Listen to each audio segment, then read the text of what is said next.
Get it, and do it, and do it. KM. Your walkouts are our life force. Thank you. The reason we still work here is because you come once a year and walk out.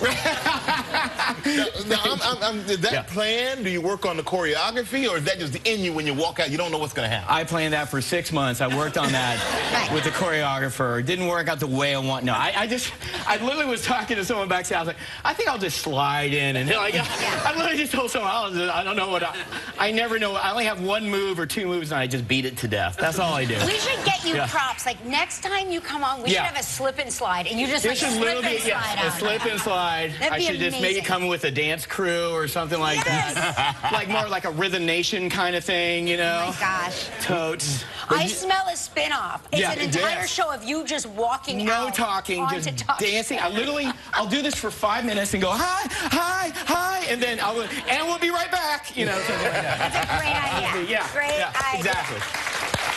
But you, thank you. Thank you. I'm a genius. Thank you. Outside of your dancing, you've been filming Dr. Ken, yes, sir. which you just wrapped. So you have some summer plans. You're gearing up for the summer trip. Yeah, I'm going. I have twin daughters. Fraternal, like you have twins, and we're going to Walt Disney World in Florida for the first time. None of us have ever been. Oh my God! So I actually haven't been. You are going to love it. Yeah, it's going to be. Oh my gosh, I'm excited for you. Yeah, it's going to be great. It was our kids' idea. It wasn't like their birthday's coming up, and they instead of wanting like a kid's birthday party or have the usual like song and dance, they just wanted to go to, that was their idea. So they were just following their initiative. So it's pretty cool. It's pretty cool. Are they Frozen girls? Like what's their favorite Disney? Frozen. They're Frozen. Yeah, they're definitely Frozen. Yeah. They're definitely Frozen girls. So I don't. Yeah, I mean, you know. Okay. Well, I mean, but what do you act like? They're Frozen. What's your weakness? Who are you? Oh, my weakness? You Mickey? What are you? Minnie Mouse. Know what I'm saying? Cause she nice. Am I wrong? Thank you. Give it up for Minnie Mouse, guys. Come on, Minnie Mouse. See, dance, boom. It's a whole rhythm. It's a whole rhythm. I know that my twins are completely opposite personalities. Are your girls similar, different personalities, into the same thing, different things? Totally different personalities because they're fraternal twins, Alexa and Zoe. And Alexa is, she's a little bit more introverted, but she does gymnastics. She's more of an athlete. She's kind of an intense, she does gymnastics like 4 days a week. Oh, she's really hard. She does like regionals and all that stuff. It's kind of. So you're traveling a lot. Yeah, my wife is. So you know, yeah. I mean, I am too in spirit, and. And Zoe is taken after old man. She does a little bit of children's theater and stuff like that, does some musicals. No kidding. Yeah, so she really enjoys kind of performing. I mean, I don't know if I want her to do this because I don't want her upstage me.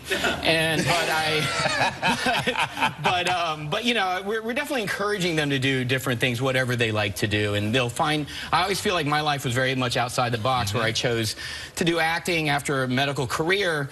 And you know, so I was thinking outside the box. And I encourage my kids to kind of think outside the box. They'll find something that I'll never know that I wouldn't know what they could do, but they'll be really good at, and I want to support that. That's awesome. Kind of like great idea.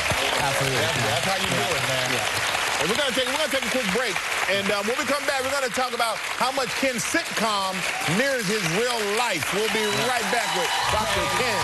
Dr. Ken Jeong.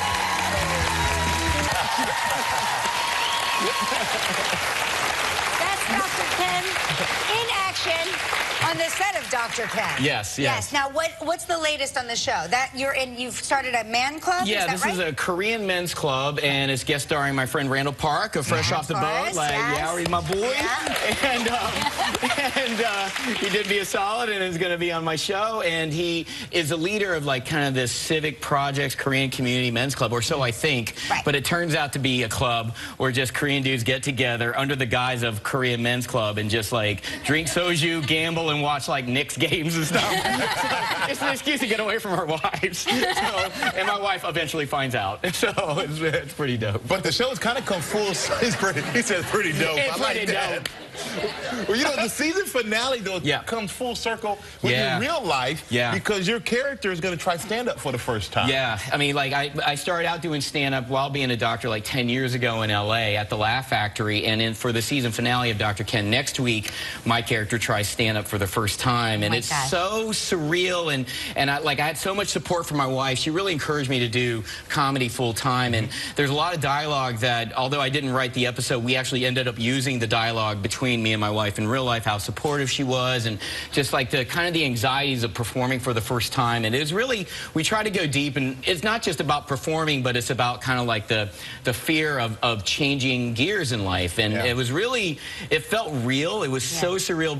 They actually remade the Laugh Factory set, because it's a great club in LA, and redid it in the Dr. Ken set, and it looked like I was... What kind of audience did you perform for the first time? You remember that? The very first time I did stand-up, that was like over 20 years ago when I was in med school, and it was in a bar in North Carolina, in Raleigh, North Carolina. I went to med school at University of North Carolina, and it was like I had to follow this Grateful Dead cover band. Oh my gosh. It was so crazy, and none of my jokes worked. I started ad-libbing and riffing, and it was like, I said, I love your first album, Touch of Grey, which is like their only album that became popular, and I was trying to do any Deadhead references, but you know, it was fun. I had a love of performing that was cultivated from that, but it's like you got to go through those rocky steps with rough crowds to get good at anything. And also, I think the best sitcoms are the ones that are based in the performer's real life. Like this is like autobiographical sitcoms. That's what's funny. I mean, it really is. Yeah. Thank you so much. You can't make this stuff up. Really. Right. You can't make it up. I think that's the fun part of it. Well, you know, thank you. You're great, man. Thank you. You're funny. You're the best entrance in all of the world right here. It is Dr. Ken. It's Friday at 8:30 on ABC. Forget about the entrance. How about the exit? Give it up for Ken